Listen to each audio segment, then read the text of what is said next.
Episode 1 मासूम चोर। धनुष, तुमने पैसे कहाँ छुपाए हैं? जल्दी से बताओ। तुम्हारे परिवार को कितनी भी जरूरत क्यों ना हो, लेकिन तुम चोरी नहीं कर सकते धनुष। लोग कहते हैं अगर किसी को बचपन में कंचे चुराने की आदत हो तो वो बड़ा होकर सोना जरूर चुराएगा। अभी से तुम्हें चोरी करने की आदत पड़ गई तो तुम्हारी जिंदगी बर्बाद हो जाएगी। डरा सहमा हुआ धनुष अपने मामा मामी के सामने सर झुकाए खड़ा था। उसके दोनों हाथों की मुट्ठी गुस्से में भींची हुई थी और आंखों में पानी था। शर्म से धनुष ऊपर गर्दन तक नहीं उठा पा रहा था। पिता की मौत के बाद से उसकी माँ और वो खुद मामा मामी के भरोसे हो गए थे, लेकिन आज तो हद ही हो गई। आखिर चोरी का इल्जाम एक 15-16 साल की उम्र का हाई स्कूल का बच्चा कैसे बर्दाश्त करे।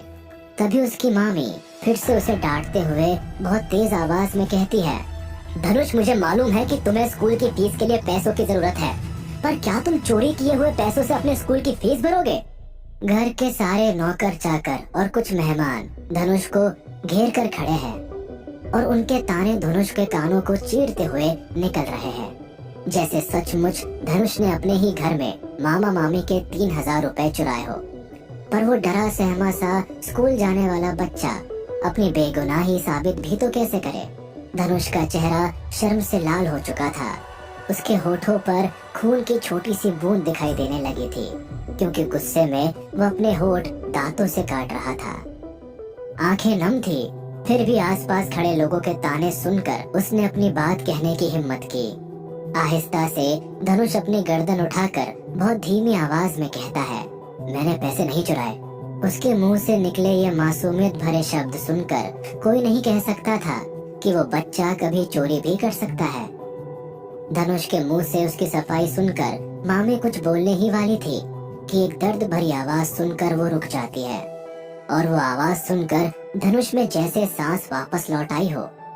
धनुष की माँ आरती वहाँ आ जाती है। उसे देखते ही धनुष हाथ फैलाकर उससे चिपक जाता है। आरती अपने बच्चे को कस कर गले लगा लेती है और पलटकर अपने बड़े भाई और भाभी से लगभग गिड़गिड़ा कर कहती है, अर्चित, मानवी, आप दोनों ने धनुष को अपनी आंखों के सामने बड़ा होते देखा है। ये बचपन से ही बहुत ईमानदार रहा है। उसकी पढ़ाई और बिहेवियर हमेशा से ही बहुत अच्छे रहे हैं। तुम तो अच्छी तरह से जानते हो मेरा धनुष कभी झूठ नहीं बोलता। अगर ये कह रहा है कि उसने वो 3000 रुपए नहीं लिए हैं, तो सचमुच ये उन रुपयों के बारे में कुछ नहीं जानता। आरती अपने बेटे धनुष को कसकर दुलार में पकड़े हुए है और हाथ जोड़कर अर्चित और मानवी, जो लगभग 40 से 45 की आयु के रहे होंगे, उनसे विनती कर रही है।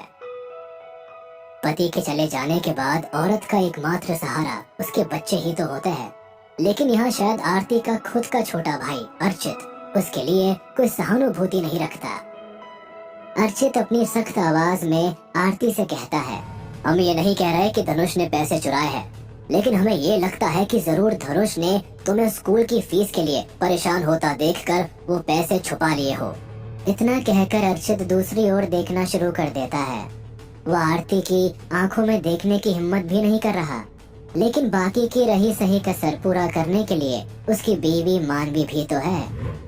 और अब मानवी धीमी मगर एक ताना भरे हुए अंदाज में आरती का मजाक उड़ाते हुए कहती है, इसकी पढ़ाई और बिहेवियर हमेशा से अच्छे रहे हैं। सचमुच? मानवी जोर से आरती की बात पर ठहाका मारकर हंसती है। धनुष और आरती एक दूसरे से चिपके हुए हेल्पलेस खड़े अपनी बेइज्जती बर्दाश्त कर रहे हैं, और इसके अलावा उनके पास कोई चारा भी तो नहीं है, क्योंकि गुस्सा होकर वो जाए भी तो कहाँ।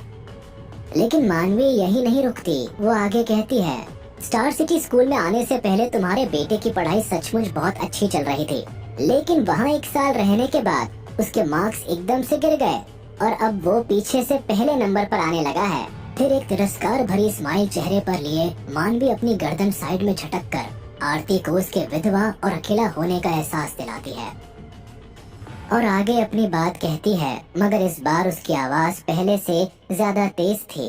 अगर तुम इसके लिए हाथ जोड़कर खड़ी ना होती तो अब तक इसे लात मारकर स्कूल से बाहर निकाल दिया गया होता, समझी? रिश्तों के सम्मान की बात तो दूर है, मानवी ने तो आरती की भावनाओं को कोई भी रिस्पेक्ट देना जरूरी नहीं समझा। आरती चुप होकर अपमान का घूंट पीते हुए ये सब सुन रही है। अपने बड़े भाई अर्चित और अपनी भाभी मानवी की बात सुनकर आरती का चेहरा पीला पड़ चुका था और उसकी आंखें शर्म से झुकी हुई है। लेकिन अपनी छाती से चिपटे धनुष, जिसे वो लोग अपने कमरे से 3,000 रुपए गायब होने के लिए जिम्मेदार ठहरा रहे थे, उसके मासूम चेहरे को देखकर आरती ने फिर एक बार अपने बेटे की बेगुनाही के फेवर में बोलने के लिए हिम्मत जुटाई। पर इससे पहले कि उसके मुंह से कोई भी शब्द बाहर निकलता, एक स्टर्न आवाज सुनकर आरती के शब्द उसके होठों से बाहर ही नहीं आ पाए। बुआ जी। अर्चित और मानवी की बेटी तन्नू और बेटा अन्नू वहां आ चुके थे। आरती समझ जाती है कि अभी तो उसे और शर्मिंदा होना है। अपने ही भाई के घर में उसे क्या दिन देखने पड़ रहे हैं। यही सोचकर वो फिर से गर्दन नीचे कर लेती है और अन्नू की आवाज उसके कानों में पड़ती है। हम धनुष के ऊपर शक इसीलिए कर रहे हैं क्योंकि उस कमरे में पैसे चुराने की पॉसिबिलिटी सिर्फ धनुष की ही है। आपकी आंखों में जरूर धनुष बहुत होनहार और ईमानदार होगा, क्योंकि हर माँ को अपने बच्चे के लिए ही लगता है। लेकिन आपको शायद नहीं मालूम कि आजकल स्कूल में कितनी शर्मनाक हरकतें कर रहा है। दूसरे बच्चों की कॉपी से होमवर्क की नकल करना, एग्जाम में नकल करना, यहाँ तक कि अपने क्लासमेट से रोज किसी न किसी बात पर मारपीट करना, ये अब इसकी रोजमर्रा की हरकतें हैं।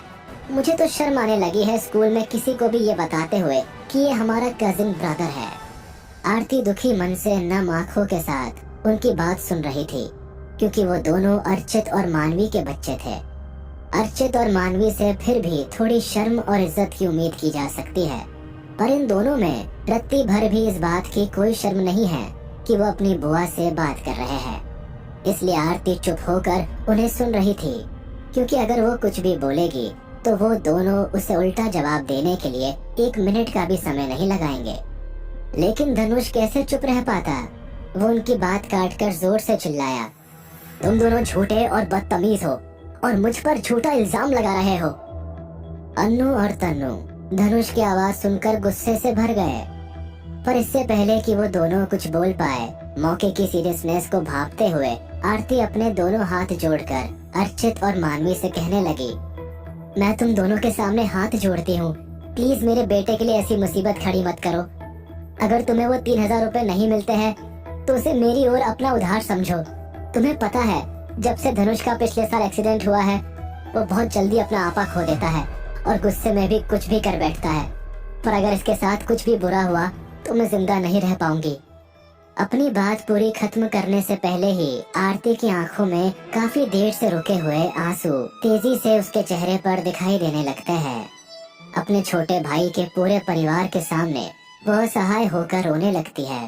अपनी बात पूरी होने तक आरती वहाँ बेजान सी उनके सामने खड़ी है उसके बेटे के साथ, जो पिछले 1 साल से हो रहा है उसे याद कर करके आरती सुबह सुबह कर रो रही है। पहले हस्बैंड की सडन डेथ, फिर बेटे का एक्सीडेंट, और इस सब के बाद अपनी ही भाई के यहाँ ऐसा बेइज्जत होकर रहना। एक अकेली औरत और कितने दर्द के घूंट पिए। बेशक धनुष के पिता की मृत्यु उसके बचपन में ही हो चुकी है, पर वो फिर भी एक शांत और आज्ञाकारी बच्चा रहा है और पढ़ाई में हमेशा अव्वल। 2 साल पहले जब वो स्टार हाई स्कूल में एडमिशन के लिए आया था तो उसने स्कूल एंट्रेंस एग्जामिनेशन में पूरे शहर में सबसे ज्यादा नंबर लिए थे। और यही नहीं, उसने क्लास में भी सभी एग्जाम्स में अच्छे नंबर प्राप्त किए थे। पहले साल में तो धनुष ने सभी एग्जाम्स में टॉप किया था, लेकिन बुरी किस्मत ने कब किसका पीछा छोड़ा है। धनुष की हालत 1 साल पहले हुए कार एक्सीडेंट के बाद से अभी तक पूरी तरह ठीक ही नहीं हो पाई है। अब ना तो पहले की तरह वो समझदार है और ना ही शांत रहने वालों में से है। उसे बहुत जल्दी गुस्सा आ जाता है और उसे कोई भी बात याद नहीं रह पाती। उस एक्सीडेंट ने धनुष के दिमाग पर बहुत बुरा प्रभाव छोड़ा है। यहाँ तक कि डॉक्टर ने तो उसे परमानेंट मेंटल डिसऑर्डर डायग्नोस कर दिया था। अगर आरती की रिक्वेस्ट और स्कूल को उसके पिछले रिकॉर्ड को देखते हुए कोई उम्मीद नजर ना आती तो अब तक उसे स्कूल से कब का बाहर निकाल दिया गया होता। अन्नू और तन्नू एक दूसरे को देख के कुछ इशारा करते हैं, जैसे कि वो आरती का मेलोड्रामा देखकर बोर हो चुके हैं और अब इससे ज्यादा वो बर्दाश्त नहीं कर पा रहे हैं। वहाँ सबके सब शांत खड़े हैं। धनुष अभी तक अपनी माँ से चिपका हुआ है और आरती जैसे भगवान से ही अपनी हालत की शिकायत कर कर के सुबक रही है। अर्चित और मानवी भी इधर उधर देख रहे हैं, जैसे कि वो आरती के वहाँ से जाने का इंतजार कर रहे हो। वहाँ खड़े सभी लोग आरती की ओर ही देख रहे हैं कि तभी अचानक से आरती से चिपटे हुए धनुष के शरीर में कुछ कपकपाहट होनी शुरू हो जाती है और उसकी आंखों से चमकती हुई रोशनी निकलने लगती है। धनुष वहाँ खड़े हुए सभी लोग और अपने मामा मामी की ओर देखता है। उसे समझ नहीं आ रहा कि वो वहाँ कैसे पहुँच गया। वो खुद से कहता है, ये कौन सी जगह है? मैं यहाँ कैसे पहुँचा? क्या मैं उस तूफान में फंसने के बाद भी मरा नहीं था? ये क्या चल रहा है? धनुष भौचक्का सा खड़ा हुआ अपने चारों ओर देख रहा है। धनुष को याद आता है कि वो तो इमॉर्टल दुनिया में था और देवीय तूफान से जूझ रहा था, क्योंकि जैसे ही वो देवीय तूफान से बाहर निकल जाएगा तो वो इमॉर्टल दुनिया का एक देवता बन जाएगा और फिर वो अमर हो जाएगा। धनुष हॉल में मौजूद बाकी सभी लोगों की ओर ऐसे देख रहा था जैसे वो कई वर्षों की नींद से अचानक से जाग गया हो। धनुष याद करने की कोशिश कर रहा है कि असलियत में उसके साथ क्या हुआ है। उसके चेहरे पर एक अजीब सा सैड एक्सप्रेशन दिखाई दे रहा था। उसकी आंखों में एक रेस्टलेसनेस दिखाई दे रही थी, जैसे कोई बहुत बड़ा शौक लगा है उसे। यहाँ आने से ठीक पहले उसके साथ क्या हुआ था वो सब कुछ उसे धीरे धीरे याद आ रहा था। धनुष की तूफानी मुसीबत का ये सबसे कठिन समय था। जब वो अपनी सारी शक्ति खो चुका था तब उसने उस देवीय तूफान से निकलने के लिए अपनी सारी विल पावर को एक्यूमुलेट किया था। सामने से हुए वार को तो वो रोक सकता था, लेकिन पीछे से होते हुए हमले का उसके पास कोई सॉल्यूशन नहीं था, क्योंकि उसकी पीठ पर कोई भी कवच या ढाल नहीं थी जो उसे पीछे से होते हुए हमलों से बचा सके। धनुष अपने उन दोस्तों को भी इस मामले में नहीं बचा पाया था, जिनके पास बहुत सारे देवीय रक्षा कवच थे और जो देवी हथियारों से लैस थे।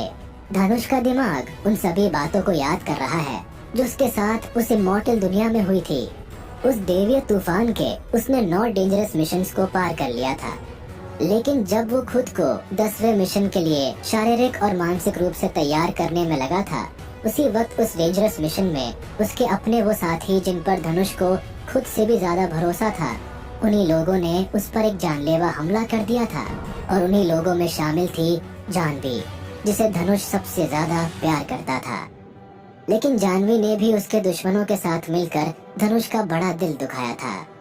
उनके संयुक्त हमले के तहत धनुष का भाग्य लगभग बर्बाद हो गया था, यहाँ तक कि इससे पहले कि उसका शरीर पूरी तरह से चकनाचूर हो जाता और वो अपनी चेतना खो देता, वे लोग पहले से ही अधीर थे और रहस्यमयी प्राचीन मैनुअल को छीनने के लिए दौड़ पड़े, जिसे धनुष ने गलती से प्राचीन राक्षसी भगवान से प्राप्त किया था, जिसका नाम था the heavenly art of cosmic genesis manual.